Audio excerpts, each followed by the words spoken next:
Welcome to the Troxel Podcast. I'm Evan Troxel. I've paused recording new episodes for a break here at the end of 2022, but that doesn't mean that you have to go without. In the spirit of reinforcing my intention to create on-demand resources that stand the test of time, and that these episodes are not the you had to be there each week when they were released type, please enjoy some of my select replay episodes that have great guests, fantastic conversations, and valuable topics for elevating the architectural profession, especially as it pertains to the role of technology in the evolution of architectural practice. If you want even more, please check out my Troxel episode database, TED for short, at trxl.co/TED, where you can find my entire catalog of episodes categorized by keywords and more. As always, thanks for listening, and I'll talk to you soon. Eric Reinholdt, welcome to the podcast. So great to have you. Hey, man, good to be here. It's good to see you again. Last time I saw you was, I think, face-to-face in New York City. Yeah, that's what I was going to say. It was like on a pier at sunset. The lighting was just right. Drinks in hand. Drinks in hand. Yeah, it's been a while. So yeah, you didn't make it to Vegas last year for the AIA convention, right? I did not. No. Yeah, good call. And it was fine. And let's see. Since then, man, you've been like a machine making YouTube videos, making feature-length films practically. Let's just call it that. Let's just go. Yeah, it feels like that. It feels like that. Yeah, the one-man filmmaker. And I think that's probably what we could start talking about here, because to me, like, you're doing something different than most people are doing. And you inspired me that last time that we got together. You said, like, yeah, you should start doing this. And I did. And we just looked, and there's 60 something videos on my YouTube channel. And just so people know, like, I would say most people listening to this do not know that I actually have a YouTube channel with lots of videos on it. So everybody should head over there and check it out. And then, of course, Eric's YouTube channel as well. So we'll put links to both of those in the show notes so that people can check them out. And I can always use more subscribers. Eric does not need any more subscribers. Just kidding. Not true, man. I'll take all I can get.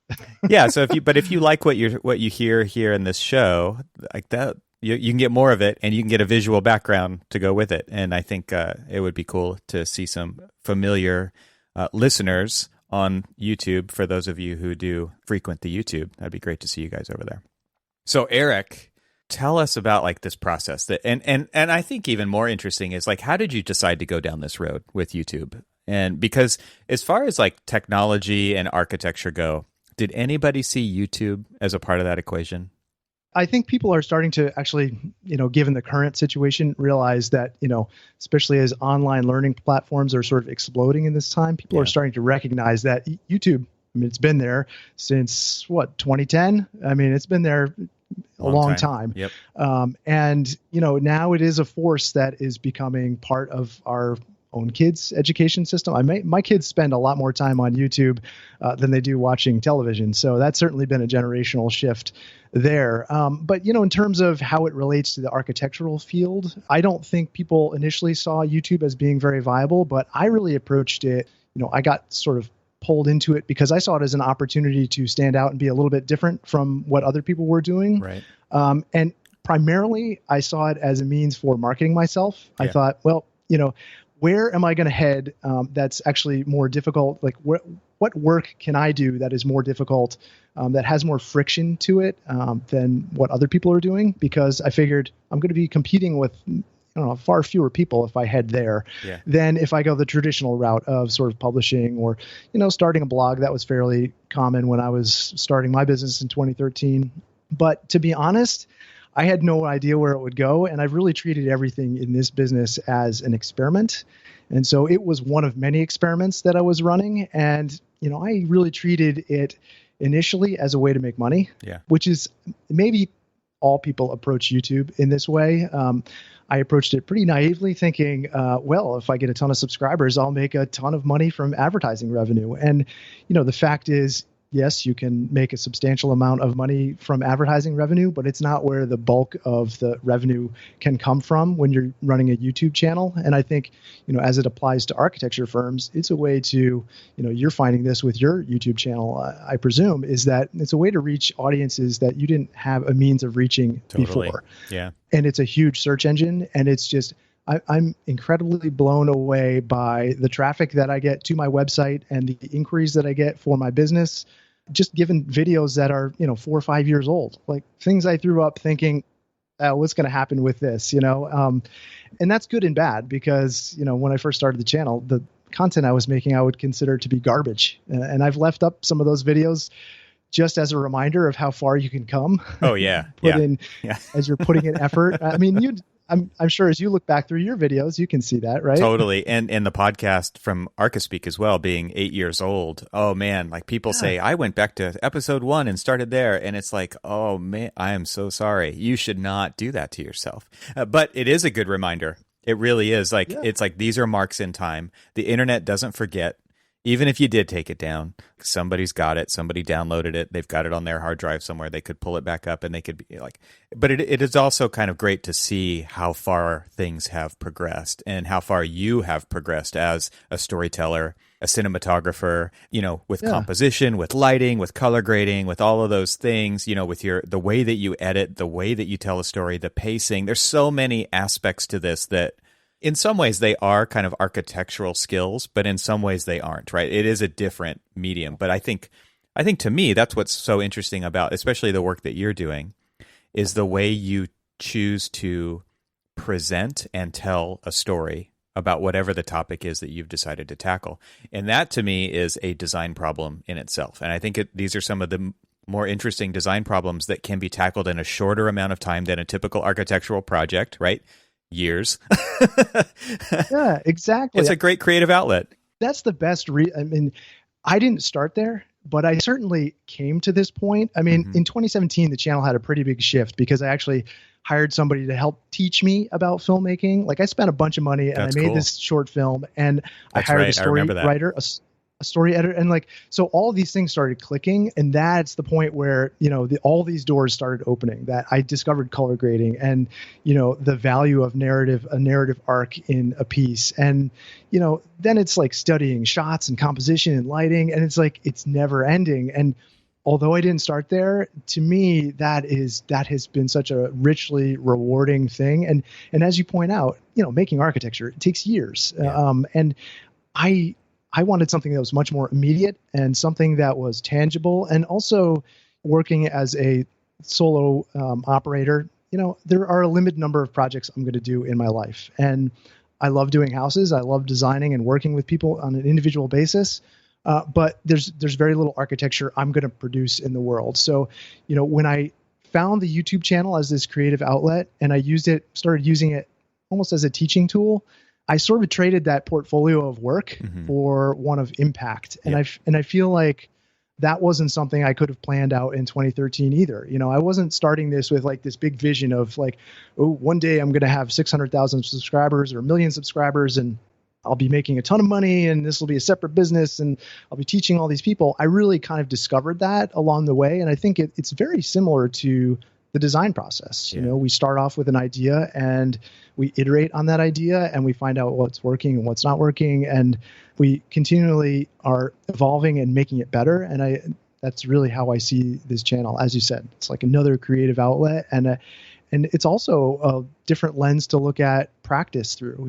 I find when I'm working with clients and I'm filming our collaborations together, when I go back and edit the footage and I'm trying to find the story in that footage, I learn different things about those clients. And so it just makes me wonder how this can be applied to, other disciplines, other fields, and what is latent in this process that we're not seeing because we're not looking at it through a different lens. And I know you're a photographer and obviously a filmmaker, sort of videographer. Like, do you find those kinds of things too? Like looking through the lens of a camera, it's just a fundamentally different way of seeing the world. Yeah, totally. It's and sometimes detrimental, right? Like, cause I'm usually traveling with the family or I've got other people with me and I'm lagging behind, right? Because I'm composing and yeah, like a friend of mine has a photo of me like in this really awkward position, kind of up against the glass of the World Trade Center, shooting this photo straight up. I'll put a link to that in the show notes because there was this beautiful point of view, right? That most people maybe don't even experience or don't see or don't notice. And I love, like Cormac and I talked about this on the last Archispeak, like we're taking people through experiencing architecture when you can't, right? Because we can't right now. So And how do we do that? We do that by telling stories, but we also do it through the photography and using photographs is kind of like this memory machine. And we talked about that on the show because I am so reliant on that. It's so hard for me to talk about it without having that, accessing that image to talk about it. That it is so important to me to have that stuff. And whether people see it or not, it's mine, right? I made it for me. And if other people get something out of it, that's awesome. But it's funny because I do lag behind because I'm looking through the lens and I'm looking at the viewfinder and I'm looking at the screen on the back of the camera and I'm adjusting my settings and I'm getting the exposure just right and messing with all that stuff. So on one level, I say it's detrimental because like I'm not in the moment, but I'm going to have that moment later too. So it's a toss up. I mean, there's a lot of back and forth in my own brain about that kind of stuff. I agree. I mean, it is funny, but and I'm the same way. Like with my family, I made a video about traveling like an architect not long ago on the channel, and we were sitting in the airport. And what do most people do sitting in the airport? They sit on the bench and kind of flick through their phone, waiting for their flight. So I just grabbed the camera and wandered around and started like. It forces you to see the world as it is, or as it's moving by you, and it just I love that about it. And I think my family just has come to realize that that's kind of part of traveling with dad. Yeah. And to me, I don't draw a real strict line between my life in the office and my life at home and my life traveling. Like the more blurred those bounds are, the better for me. Like I see this as one kind of big creative volume that everything fits into. And the camera, one of the great things about starting the YouTube channel is it like actually forced me to learn about photography and cinematography. And like that feels like an extension of my hand now and the way that I see the world. And I couldn't believe that there was so much to it that I had been missing for all of my life, up until 2013. It's just incredibly eye-opening and liberating. And I think it only makes practice better and more interesting for me. And if it can, enhances travel and all these different aspects of life. So it's been an incredible gift, I think, and more so than any sort of monetary, reward that may come as a result of having done the YouTube channel. Okay. So there's so many different ways we could go with this, but I kind of feel like what you were just talking about, where you're talking about instead of work-life balance or work-life separation or boundaries, you're talking about integration. And I feel very similarly to that. And what's interesting is you've got all these parallel things going on, and then you're looking for ways to connect those, right? And I feel like, to me, that is so I just recorded another podcast with another guest, and it was very much like part of the conversation was like, I'm trying to live 5 lives at the same time. Right? Because we get one, but how much can I fit into it? And I kind of feel like this is part of that, right? This is where it's like, okay, when I travel, I also want to be doing these other 4 things at the same time because I'm only going to go there once. I'm not going to keep going back to that place. That's not how I see the world. Like I always want to go somewhere new. What's next? And so I want to get as much out of that as I can. And so documenting it, capturing it, being with the family, being out on my feet, getting out there and like that's what I love about your videos too, is like you get out of the studio, you take us on the site visit with you. We get another point of view by when you're shooting with a drone, right? You get all of these different angles and different insights, and then the way that you kind of edit that all together starts to tell one possible story out of all of that different experience that you got to have. You got to have all those different experiences. And then you get to present a piece of that back to us. And our lives are richer because of that. And that's what I kind of hope, to me, like one of the more ultimate hopes of sharing what you do through a place like YouTube is like you've got like over 600,000 people watching your stuff, right? And not every single video, but overall, that's a lot, right? And who saw that coming? Nobody really understood the magnitude that one solo practitioner from Maine could have in that level of influence, which I think is one of the most important things out there going for people. That's incredible. That's just an absolutely incredible thing. Yeah, well, and with that comes a lot of responsibility too. and it's a difficult thing as your audience grows, and you know this through the podcast. You know, the more critical voices mass behind you, and everyone says, "Well, who nominated you to speak for all of us architects?" You know, like, and it's not really about that at all. Mm-hmm. I sort of had, I'm sort of tired of this kind of complainer attitude that I feel like, comes from a lot of architects. And I feel like it's easy to complain. It's much more difficult to do the work and dig in and, Yes. make the video edit, like, for me, video editing is the most rewarding part of the entire process. And it's also the most difficult because that's the part where the story comes together. So I don't know how you edit, but when I capture a bunch of footage, let's say I have A-roll footage, which would be talking head as we're talking here. And then the B-roll footage is the sort of footage that interlaces and is overlaid on top of that, which helps to show the story rather than you just telling or narrating the story. Mm-hmm. Crafting where you put those cuts and the pacing, as you said, and how you do the sound design and how the music complements that or fights against it. All of that stuff happens in the edit. And that's the thing that changes the story arc. Totally. So I don't know how about you, but like the editing is the most time consuming, but it's also the most rewarding because something comes out of that you never really could have predicted. It's the sort of sum total of all those things. It's just much greater than the parts. Absolutely. People, I think, just don't have a great sense for what it actually takes to create those videos. And so I think the big complaining sort of mass there that says, well, you could have done it differently, or why'd you make that decision, is just, I don't know how you deal with the criticism on it, but I'm getting better at it. I saw a really great comment by somebody who was like the creator type, and somebody was complaining about something in the video or the audio. I can't even remember what it was, but it was a video, because the reply to the comment was, "I'm sorry I made you watch this." Right? Yeah. It's YouTube, man. Click on. Yeah, totally. I mean, that becomes easier, I guess, the further you get into it. But it's that sort of voice of criticism is still tricky. Yeah, there's a great quote. I think it's Teddy Roosevelt. If you look it up, I won't recite it all right now, but it's a great quote. It's called "The Man in the Arena," and it's I got it. I got it. Fantastic. Man. Yeah. So it's right on my Notion. It's right here. That's awesome. Yeah, I've got my Notion here too, and it is in my Notion as well. I do collect quotes in there. For sure. Oh, awesome. Good stuff. Cool. So yeah, The Man in the Arena, look it up. I'll put a link to it in the show notes. I better write that down right now. Otherwise I will forget. But it's a rewarding quote to reread all the time and to remind you of why it's important to do the work, right? To actually be the one doing the work, not just critiquing the work. There's a lot of talk out there about the critic doesn't count. I've heard on other podcasts people talking about that, and it is important to be the one who does the work and to put your work out there and to be vulnerable. I think that's kind of like the role of a designer in so many levels. People say it's the fun job, it's the easy job. It's like, oh yeah, you're just having fun, you're doing that, you get to pick the colors, you get to pick, and it's like, no, like you also have to put your stuff up on the wall and have people rip it off, right? Rip it off the wall, like that's like, and they tear it down, and you get better and stronger, and you learn through that process. And I feel like the only way to actually learn through that process is to do it. And like you said, you've got those old crappy videos still on the YouTube channel if you go back far enough, if you scroll down far enough, and that's a great reminder of everything you've learned to get to where you are.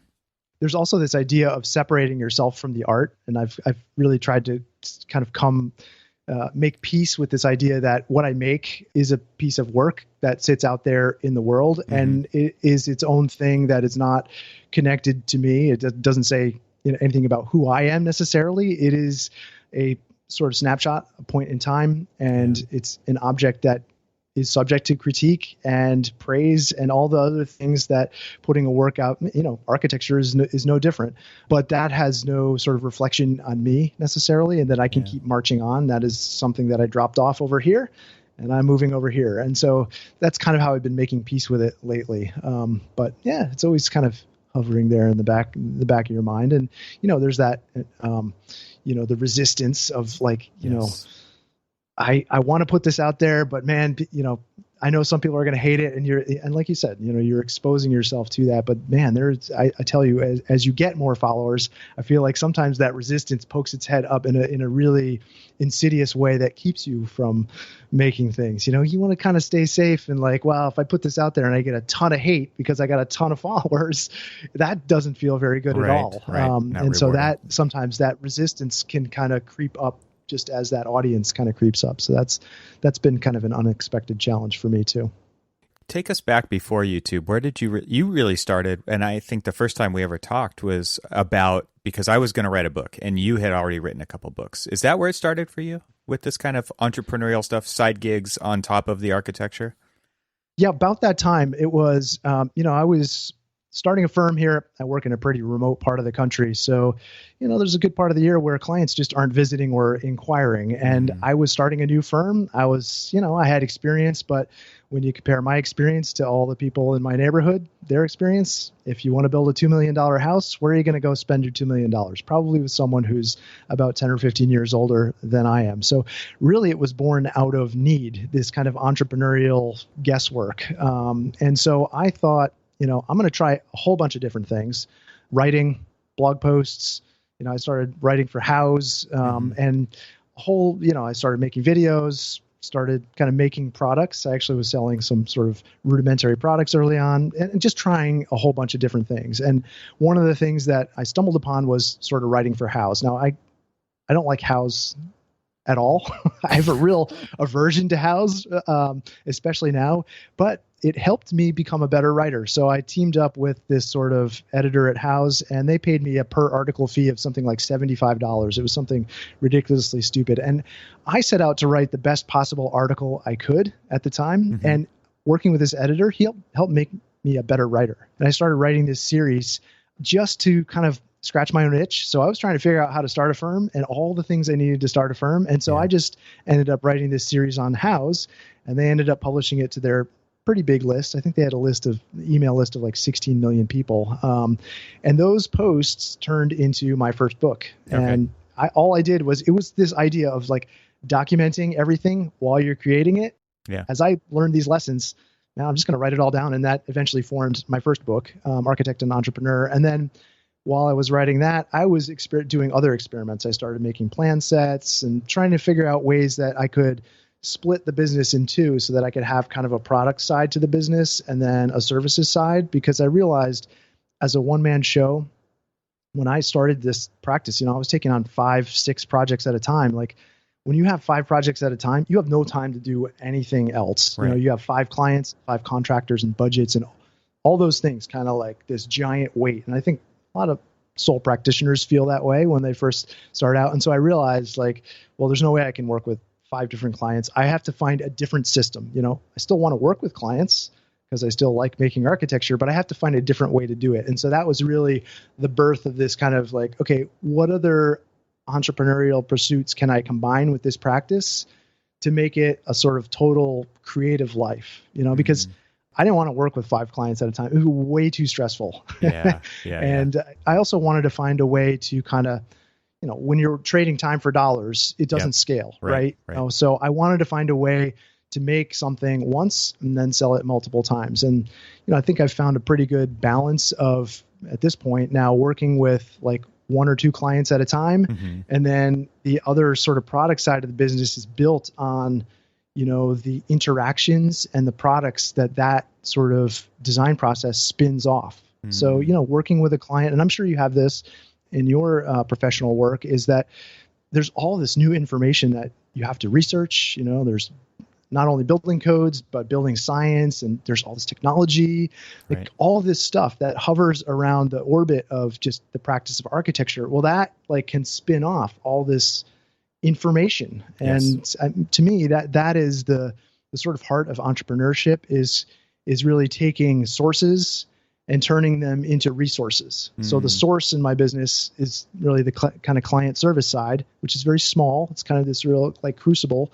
And then the resource side is everything that spins off of that. And, predominantly right now, that's the YouTube channel. Yeah. And the YouTube channel is this big engine. It's this big net that captures a whole bunch of people. And then I can say, oh, okay, you're interested in this.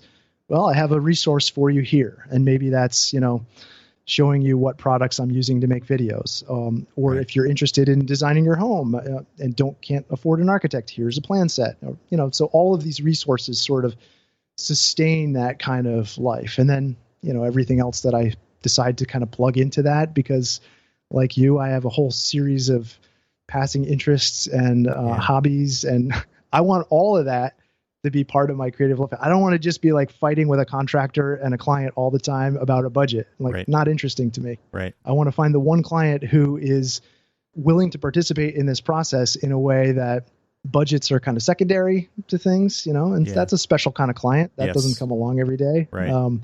So all of these other things support that kind of lifestyle. Yeah. So I probably didn't answer your question in there. I don't even remember what it was, but the answer was awesome, because I feel like now it's leading to me to talk about, so you, because of your ability to pick and choose clients now, because you do have this other income stream or streams, keeping things normalizing that, at least so something you can count on more than clients knocking on your door. Because you can pick and choose. You're picking and choosing what I would assume are the better projects, which lead to better projects, right? And so it does become this, because you're not saying yes to everybody.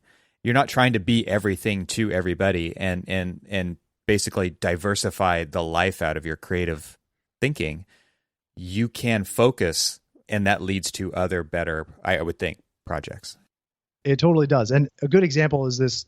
So I'm working with these clients now. We're doing this off the grid house out on this island, and they've been generous enough to let me film the whole process. And, it's been going on a long time. Yeah.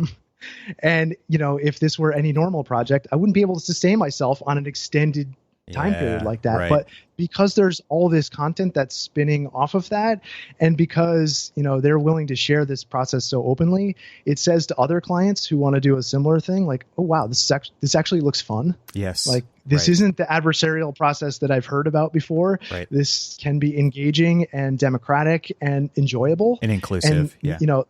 And, and that is just, it sends signals to all the other people who are like these clients, who are wonderful clients, that, oh, cool. Well, maybe let's just work with him. Yes. And, this is the idea that, like, this is a huge, deep blue ocean for people to explore.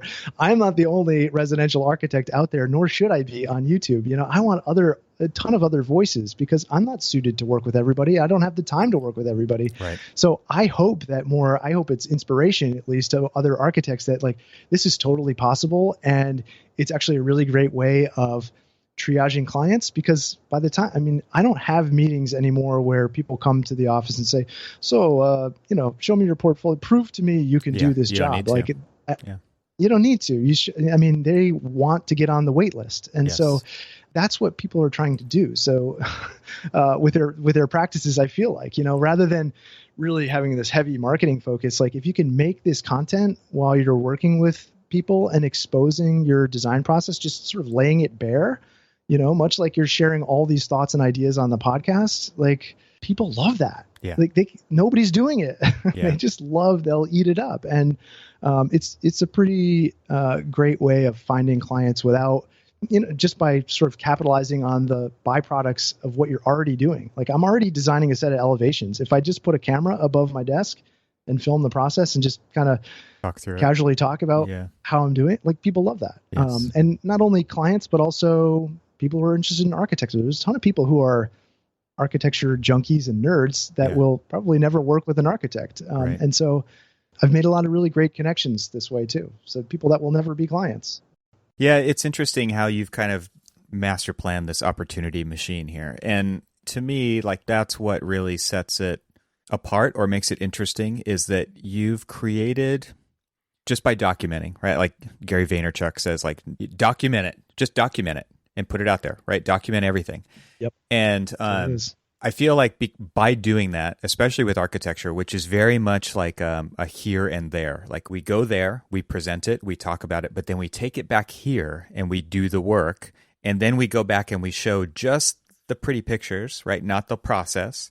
And so by doing what you're doing, by exposing the process, it becomes a lot more inclusive, and people feel like they're much more part of the story which gets you from here to there, right? And that is what they will talk about. They will talk about that inclusivity, how involved they were in every decision along the way, and they got to see you because you show your work.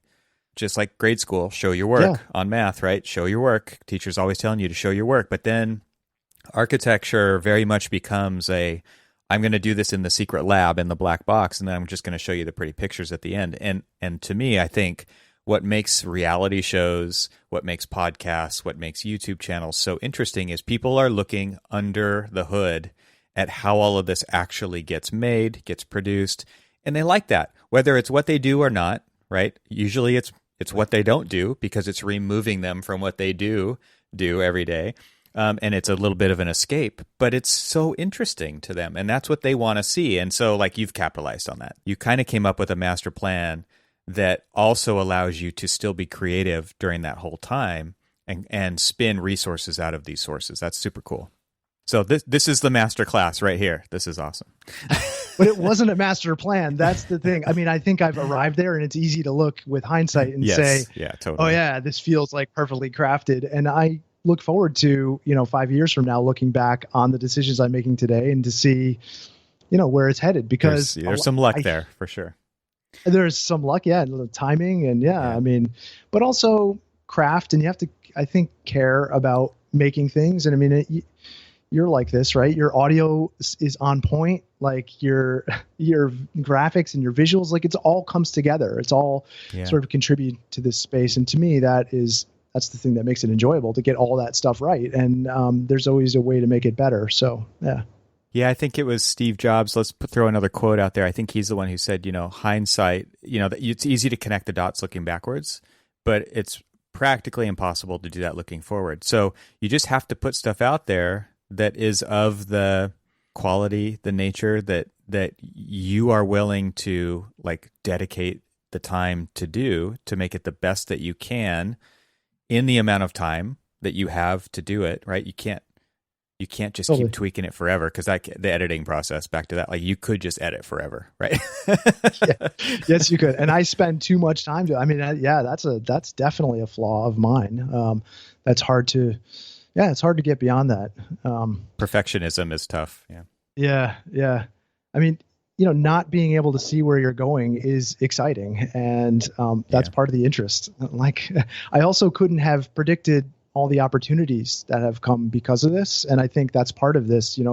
Throwing things out there and taking some risks. So you're starting this podcast. You don't this is a chance for you to talk to people you probably wouldn't normally get to talk to, right? And who knows what comes of that? And to me, that's really, really exciting. Like I've been talking to companies now that I never thought I'd have the chance to talk with, and we're talking about designing and doing things that I thought, wow, like I really didn't see this on the radar, but awesome. It's super exciting to me. And so, having that ability to say no, it just allows all the other opportunities to blossom, and all those other seeds you've been planting for these years to kind of take root. And then you get to pick and choose which ones you want to nurture and ultimately harvest, and which ones you want to just say, not for me. Right. Yeah. Not a perfect fit. Yeah. Yeah. I think getting older forces you into that sort of zone anyway, right? It's like you start realizing it's like, okay, well, there's only a few more projects I got here, so I got to pick and I got to be wise about what I'm investing my time in. And so, that's liberating too. So you just said investing, and I think like that's what I think back to when I believe that the title of your movie that you hired out to have production help with was The Choice We Make. Is that what it was called? A Choice to Make. A Choice to Make. Okay. It's kind of a double meaning. Right. And so, but you decided to invest, and you not only invested in like help, but you invested in you. And to me, that's one of the biggest, that's kind of what we're talking about here, right? We're talking about making an investment in yourself, and the opportunities that come from that are unknown. There's no way to know what they are. Like we said, it's easy to connect the dots looking backwards, even if it's not a straight path, right? But looking forward, well, the possibilities are endless, right? But the investment is key. Why did you decide at that point to invest in you and invest in, having help to tell that story? I think I saw the YouTube channel with every creative effort, you realize what your limitations are. Mm-hmm. And I realized that it felt like I was starting to make a lot of the same things and that I wasn't learning anymore. And, I actually took that as the building of the studio here as an opportunity to put a sort of capstone on this as an effort. The studio, it's a small studio, but it's the hub and the stage set for the YouTube channel. Right. And I really felt like when I completed this, I wanted to start a new chapter in the YouTube channel because I had seen the possibilities. People were interested. People were paying more attention than they ever had been before. But also, this was it was proof of concept that the business that I had created in 2013 was actually turning into something that this business model where there's sort of products and services, that was a self-sustaining model, and there was something real to it. But I was feeling like the quality of information and content I was producing wasn't up to my standards. That old Ira Glass quote or video that he did where he talks about, your tastes far exceed your abilities when you're just getting started. Right. And so I knew that I could do better. So when I finished the studio, I hired my photographer to photograph it. And at the same time, I said, I'm really interested in kind of turning the story of making the studio and making the business into something more than just a photo shoot, like a half-day photo shoot. And so he was interested in also building up his sort of videography business. And so we sort of collaborated together and said, look, I'll give you a kind of a discount on the videography portion of this, but let's make it into something longer form. And I had seen that there was this architecture and design film festival, and I thought it'd be cool if we made something and submitted it to that. And it became this kind of collaborative. Then you have project, a deadline too. Yeah, right. It forces you to get it done and do it. Right. So that was the decision point. And it was a pretty significant amount of money for me to invest in creating a video. A photo shoot is one thing. I'm sort of buying into the idea that you have to have professional photos and they bring with them all their connections to publications and things. But I thought, well, a video shoot, like that's up there. So I said, okay, I'm going to invest in learning from him because I admired his style and I loved his color grading and just how he edited things, loved all of it. And I thought, what better person to learn from? I mean, nobody else around me is teaching this. So I'm going to invest in that. And what we did was I thought, I've done enough YouTube videos. I can script this thing, no problem. And so we kind of came up with a real basic outline script. And 2 days before the shoot, he actually opened the script and read it. And he's like, this isn't a script, man. We got to hire somebody else to help us write this thing. So he brought in a story editor that he was, used to working with. And he said, this isn't cheap, but I really think you need a story here. And so that process in itself, while I didn't fully plan it out, it ended up being hugely beneficial to me. And really, as a sole practitioner, I'm used to getting everything done. Like I'm making the coffee, I'm answering the phones, I'm doing it all myself, right? You're an architect. Right, sure. Yeah. And at this moment, you realize at some point, like there are people better suited to, teach me about this or help me with this. And, I'm still learning that lesson today. And that's something, that's something that I'm working on for sure. But that point was really where I realized when she started working with me and I realized how bad the script that I came up with was, I thought, wow, this could represent a pretty huge shift. So, like everything else, I just kind of took notes, made some SOPs based on our interactions there. And we had a bunch of sort of phone calls and edits and rewrites. And, I think the story that came out of that, while it wasn't perfect, I think that video has performed long-term as well as it has because it has a story. And I think that really, in me, seeded this idea that, people, rather than just being a professorial sort of lecture, which is what my earlier videos were, people relate to story. They care about, how someone moves through life and the ups and downs and the turning points. And, that's a very real part of my own story. And I think for a lot of architects, they watch that video and say, like, wow, I was in school and I was really excited about all this making things and producing things. And then when I get out of school, wow, it's like such a big disconnect. People really relate to that. It's not what you expect necessarily. And I think, hopefully the double meaning in the title, a choice to make things, the real shift that I had was to making things, making content, making objects, making beautiful things was a choice that we all have. And I like to think that message kind of resonates and comes through in that video. And I think that's probably why it's so popular. But I do feel like it's a obvious turning point and a great example of investing in yourself.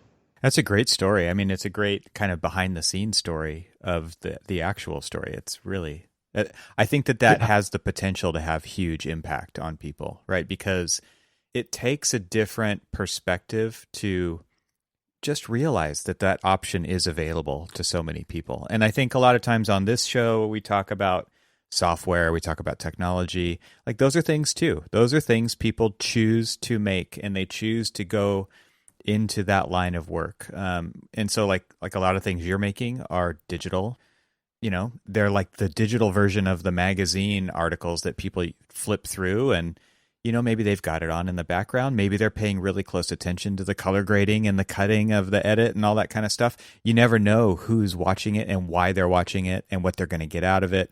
But it's fantastic that you're putting it out there. I think, you know, as a thank you to you, like it's been inspirational to watch. And when we met in New York and we first started talking about this, like you were doing this and you had your backpack full of gear with you, and I was like, you said you should start making YouTube videos, right? Because at that point, I was so glad you did. We had just started we had been doing podcasting for a long time, and it's like I'm always kind of looking for what's next, but your words right there really kind of kicked that off. So thank you for that. And thank you for the work that you continue to make. It's super cool. Oh, no, I mean, you know, it's funny to sort of cap that story about making that short film. Mm-hmm. And then I submitted it to the Architecture and Design Film Festival in New York. And, you know, it was screened there. And I went with my whole family and the photographer and videographer. And I was super proud of that. And I was sitting in the audience, and they screened 2 other films with this, you know, and like I felt great about the effort. And then I watched the second film and I was like,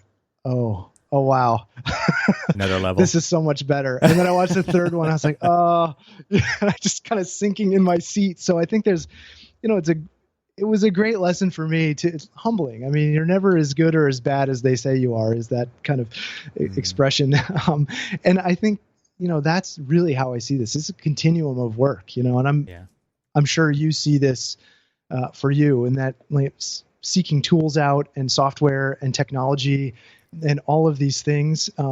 For me, it's a way to enhance and make the work better. And I'd just rather have a studio filled with all these different tools that I can kind of walk over to the shelf and pick this tool off today and pick that one off tomorrow. And whether they're analog or digital or a physical product or a digital product, like it's all interesting to me. And as you said, it's all a design problem. And to have all these design problems to solve, like that's, I don't know about you, but that's like why I went to architecture school. Absolutely. Like I love the challenge of that and being able to make something beautiful out of it. Yeah, that's great. So what are you interested in right now? What's the thing? Is there anything on particular? So right now I've been heavy into making courses. So I've just finished a couple of courses. I'm making some physical products for the first time. So I made a sketchbook, teamed up with a guy out of New York City. So we started making a sketchbook, mostly born out of the need. You know, I used to buy Muji sketchbooks, like this one particular Muji sketchbook, and they stopped making them. So I was like, well, I'm just going to make one, and I'm going to do a better version of it. So he and I teamed up together to make that. And then I've started making some other little products that sort of supplement that. And, you know, certainly not as refined as something like a Field Notes, but I find that works like totally inspirational. Yes. So I've been working on that side of the business. You know, I have some architecture projects that are cooking now, and just more videos. Nice. You know, I think the quarantine has been, it's been interesting because it's also coincided with an uptick in a lot of sort of client work. So I've made fewer videos than I would have hoped, but yeah, that's kind of what's cooking right now. Yeah. You know, I've got the little bell checked next to on my subscription for you. And where are the videos? Like, I'm not seeing anything come through.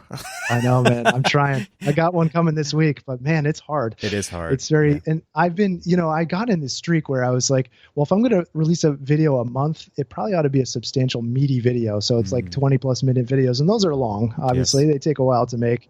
But then I've also just been exploring some tech. Like I just got an iPad. Like, okay, I'm way behind the times on this, I realized, but like I had no idea how great sketching in Procreate was. And so like that's another tool that I get to play with and make videos about. And I don't know. I mean, if YouTube ever starts to feel like a job to me, I stop publishing videos. Yeah, so when you see a lower frequency there, it started to feel like a job. And I think, as the channel has grown, there's been more interest from brands in sponsoring the channel. And I don't know where it'd be great to kind of ask you about this, because I feel like such a novice here. But, as the bigger brands start to reach out and say, hey, we want a presence on YouTube, that starts consuming a whole bunch of time. And I think, wow, that sounds a lot like a job. That sounds a lot like somebody wanting a certain deliverable at a certain deadline and wanting me to say a certain thing. And I spent all this time kind of building up this thing, which I finally feel really proud of. And now someone wants to go, I'll take a piece of that, So what's been not to sort of sidetrack, and you can certainly edit this out if you want, but what's been your approach with that? It is work. And that to me is, you kind of hit it right on the head. You do this thing. It's a labor of love. It's fun. It's a hobby. And now, like you said, somebody's like, oh, like you've done all that work. I want to capitalize on that. And it becomes a lot of overhead, like just mental overhead to keep track of all that, to set up all of the behind the scenes stuff, to track it and to get them what they need and to provide the information that they want. It does become something that all of a sudden turns it into work. And I think as soon as something turns into work, you have to decide, is it what you want to do or not? Like you said, I want that job. Right. Yeah. Do I want that job? And then who do I have to please now? Because before I was trying to, like, you have an idea of who your audience is, and you have an idea of what you want to make for that audience, and that audience gets to choose. They can opt in or they can opt out.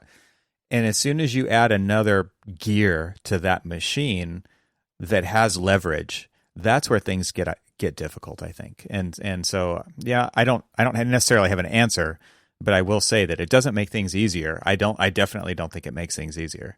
Because now what are you going to do? Like, you're going to hire somebody to do that thing for you, to manage that? Are you going to hire somebody to make something else for your, it's a lot of stuff to think about. Yeah, it feels like it saps some of the creative energy out of it. And what's so funny to me is that these big brands, they're still in a print model, advertising model. You must face this with podcasting, right? It's like, they want to they're like, well, it's just a YouTube video. It's like, well, yeah, it's just a YouTube video that gets 1.4 million views. Like, right.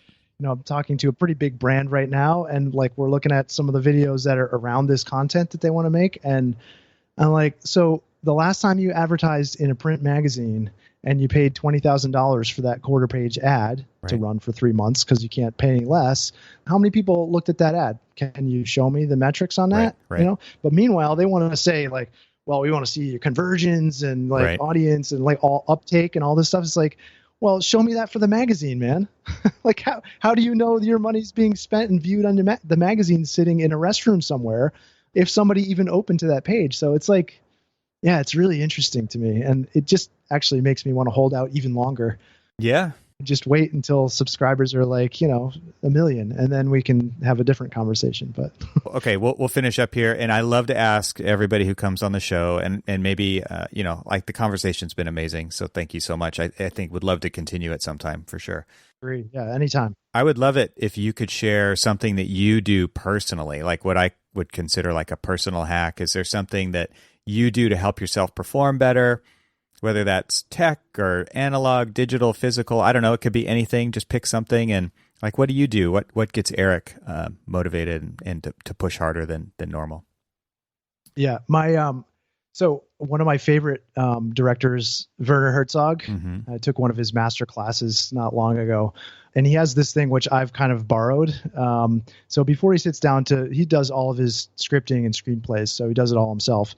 And before he starts writing, he basically sort of primes with all of this sort of high quality source material. So he'll read like the Poetic Edda, he'll listen to Beethoven, he's consuming the highest caliber material, kind of filling his mind with nothing but the best. And then he's sitting down and he's sort of doing focused work. And so that is really sort of building on that short film that I made, this idea of sort of hacking your life and creating a system that is this framework for producing your best work. For me, that this kind of hack is like, I'm always prioritizing the making in the morning. So I've always split my day into 2 halves. And the making, actually, the further I've gone along, like the making part just gets bigger and bigger and bigger, and it's less managing. And the managing would be things like meetings, phone calls, those things that sort of take a lower state of energy to complete, that stuff gets pushed later and later in the afternoon. And the making consumes more and more of the day. And, the sort of priming before the making is all of this filling your mind with interesting information, reading things, listening to really great music, like looking through Peter Zumthor books, or looking at, photos from Betcher, or we're, listening to, I don't know, what else there would be. I mean, tons of stuff. So Dieter Rams, filling your mind with the sort of best quality material, and then sitting down to do the work so that the standard that you should be performing to. And I'm not pretending to be a Peter Zumthor by any means, but I feel like just presenting that as a possibility and seeding the mind with that is the thing that makes you do better and strive to do better. And just making sure that the making part is prioritized is the thing that will allow me to continue to make more and more and more content. And that's the only thing really that makes me better. It makes me a better designer, better architect, better husband, father, all of these other things. And splitting that making and managing, with exercise in the middle, is another kind of key component. So that's the real discipline of that sort of daily structure. Like that's key for me for being productive. And I know, at the end of the day, if I leave the studio without having made something, it just doesn't feel quite right. And the making can be very simple. It could be just redesign. Like my son's working with me in the studio this summer. So the other day we went ahead and designed all these sort of neat little graphic mailing packages for this little product that I'm making now. So we just went ahead and designed mailing labels. We did like 6 different designs. We ordered a whole bunch of different envelopes that we're going to use. We designed some stickers and some vinyl decals, like all this stuff. Awesome. And at the end of the day, you just feel like, okay, I didn't design a house, but I got to do these like 4 distinct design sort of exercises and projects and documented it. I took photographs, I edited the photographs, like all of it together just feels like, I don't know, I get this kind of buzzing in here when I leave. And then I know like perfect day. So do you subscribe to the idea that do you ever leave something intentionally unfinished, but knowing what the next steps are so that the next day you can jump back into and get into the flow faster? Yeah, that's that's like the Ernest Hemingway thing, right? Yes. Yeah, so where he'd stop in mid-sentence. Right. I don't know if I consciously do that. I think I always have to kind of find a stopping point, but with video editing, it's often spanning multiple days. Yes. I do ascribe to that idea of, taking some space and then coming back and looking at something. So whether that's in a similar vein or not, I don't know, but that's definitely a part of the creative process. I don't know if that was Arthur Kessler, who was talking about in the 1920s. He's talking about the whole process of design. Incubation is one of the sort of key phases of the design process, and you have to let these ideas incubate and percolate. And, I think even stepping outside of the studio to get exercise, listening to podcasts and consuming information that's outside of the sphere of architecture, that's a key component to all of this. That idea of bisociation, where you have 2 separate ideas that kind of collide, right? They're existing on separate planes and they collide, and the thing that you get is the sort of hybrid of those 2, the Liger of the 2, and yes, that's really interesting to me. And so anytime, and I think maybe that's how I've built this whole studio, is that I'm creating opportunities for those collisions to take place. Awesome. And it's up to me to kind of notice them. That's really cool. So the next question, and for those who are listening who don't know Eric very well, Eric is a metalhead, like to the core, right? So I'm going to ask you, who are you listening to and reading now? But you have to give a metal recommendation in here, just a little side footnote. Okay. Yeah. Okay. So the metal, I'll consume almost any metal there is. So some of my tastes in metal are, people would kind of laugh at. So, my son and I, we're always going to Five Finger Death Punch concerts. So that's kind of, that's one extreme, but I really right now I'm really into In Flames, which is Swedish band. It's genre. If you had to classify it, it would be melodic death metal. And so that's kind of the common thread in metal for me. There has to be some sort of symphonic melodic quality to it, but super heavy, all super heavy stuff. So In Flames, I can't recommend them enough. On the sort of lighter side, the sort of priming side, would be like someone like Nils Fromm.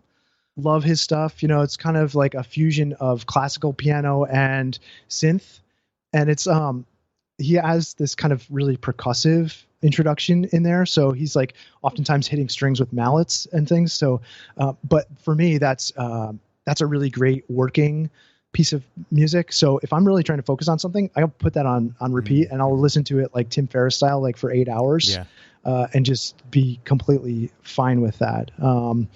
And then in terms of, I listen to some prog metal. So Coheed and Cambria is that's pretty digestible, and actually really love those guys. And that has kind of a storytelling aspect to it as well. So yeah, those are my musical recommendations right now. In Flames, like just unbelievable. It's totally underrated. They've been around forever and they're still touring. Well, I hope they still tour. I was supposed to see them 2 weeks ago, but didn't happen. Yeah. So anyway. So outside of the music realm, so what are you listening to? What are you reading? What's inspiring Eric right now? Yeah. So reading, consuming a lot of Derek Sivers. Do you know Derek Sivers? Yes. Yeah. I just emailed him recently, and of course he replied. So that was great. Yeah, man. Yeah. So he's got a new book out, which I'm reading. I downloaded that. Yeah, that's great. Yeah. So Your Music and People. And actually what I like about his writing style, and actually his previous podcast season was like this. It's very like succinct. Short. So he strives to make it as edited as possible. And his website, the design, same way. So I've actually just chewed through his whole entire season of podcasts because this new season was all long form stuff. So yeah, and I think, operating remotely, like you really do have to seek out outside influences. And I consider listening to podcasts and reading books and things like that really to be sort of the 5 people that I'm surrounding myself with. So I have a lot of his operating system baked in right now. I've been reading this book by Tom Hegan, who's a photographer, and it's half reading and half visual. Yeah. It's a beautiful book. Do you know his work? He does these sort of aerial shots of these just impossible landscapes is probably how I would describe it. It's not where he started, but it's where he's going now. So like salt mines taken from the air. And these aren't just drone shots, which are like 400 feet in the air. Mm-hmm. They're like, 1,000 feet in the air. So the perspective is actually, it's much different. And they're really brightly colored images. And then what he's taken in his book is sort of describes the process of taking the photos and his creative process. And then he does these kind of line drawing overlays of them. Like it's just beautiful. It's awesome. Like this perfect intersection for me of photography, videography, and line work. And so that's a beautiful book. And then I'm really into the FIRE movement. I don't know if you are consuming any of this information right now. So it's an acronym, stands for Financially Independent, Retire Early. Okay. And it's a whole bunch of people kind of sort of gaming the financial independence system. And so there's that's a deep rabbit hole you can go into. And for me, it's kind of thinking about how the business grows beyond me and starts to spin off an entirely new creative life for me. And so that's been consuming a lot of my podcast time and also reading time. So there's their book in there that I've been reading, Simple Path to Wealth and things like that. Cool. But so I'd really try and balance what I'm taking in. Yeah. So it's not all one thing.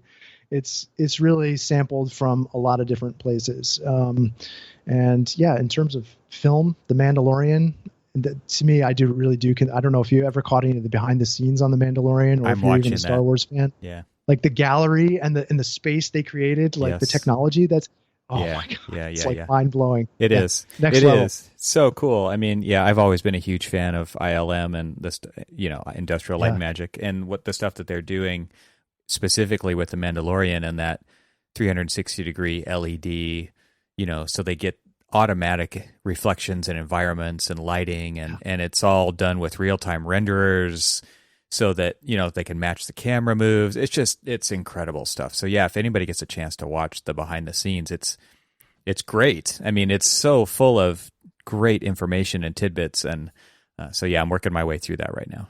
And of course, Werner Herzog, he's in there, right? So you had to watch He's in it. Yeah, it's a killer. Yeah.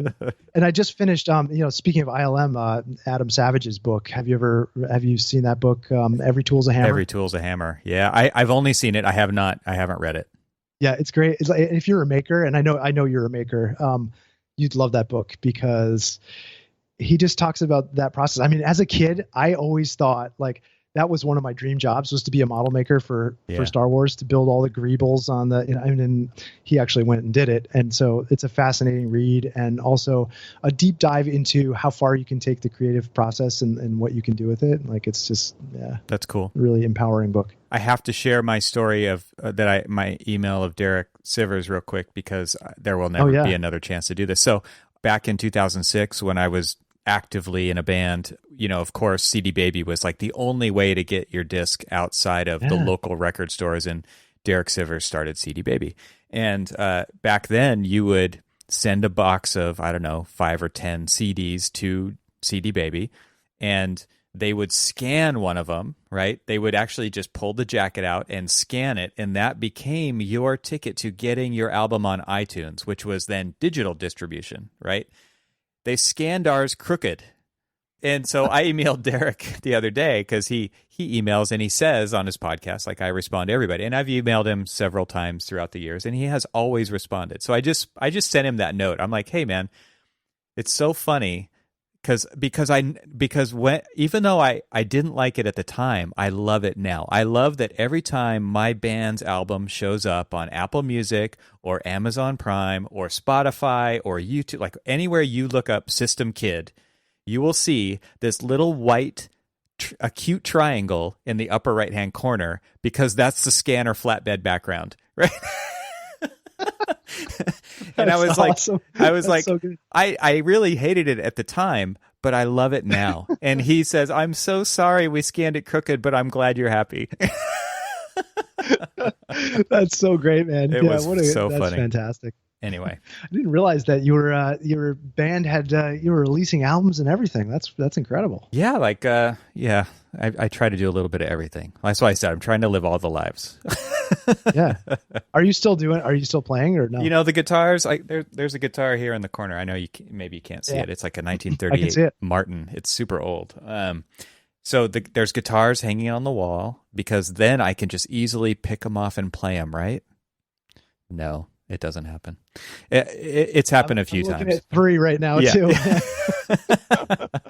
The amp is like all dusty. I'm like, God, how do I use this? Yeah, it's frustrating. But yeah, like I have bass guitars, I've got regular guitars, I've got electric guitars, I've got and actually quarantine times did get me to pick up the guitar quite a few times.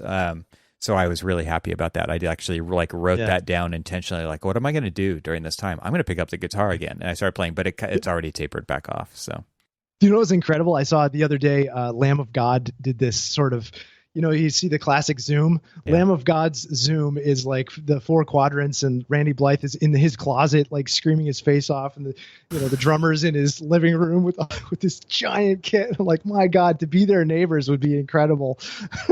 That's they're awesome. Used to peace and quiet. So they're actually playing socially isolated together in the different quadrants. That's awesome. Yeah.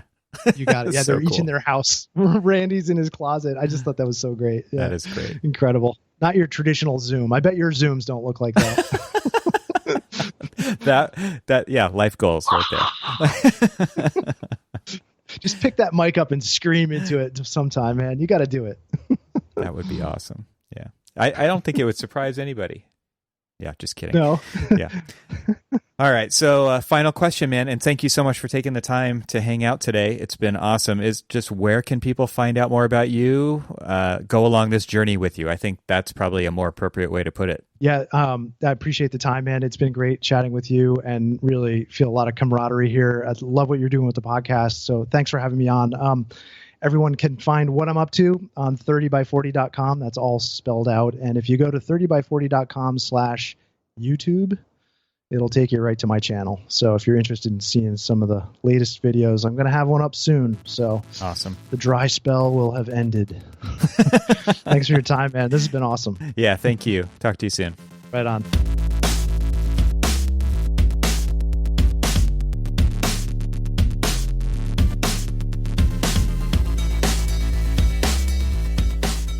Thanks for hanging out with us today. This show is part of the Gable Media Podcast Network. You can see all the shows at gablemedia.com. That's GABLMEDIA.com. You can help support what I'm doing here by leaving a 5-star review on Apple Podcasts and help get the word out, and of course, share it with your friends. I'd love to hear from you, so leave a comment on the website at trxl.co/podcast, where you can find every episode. You can also follow me on Twitter and Instagram and YouTube. Just search for E. Troxel. Talk to you soon.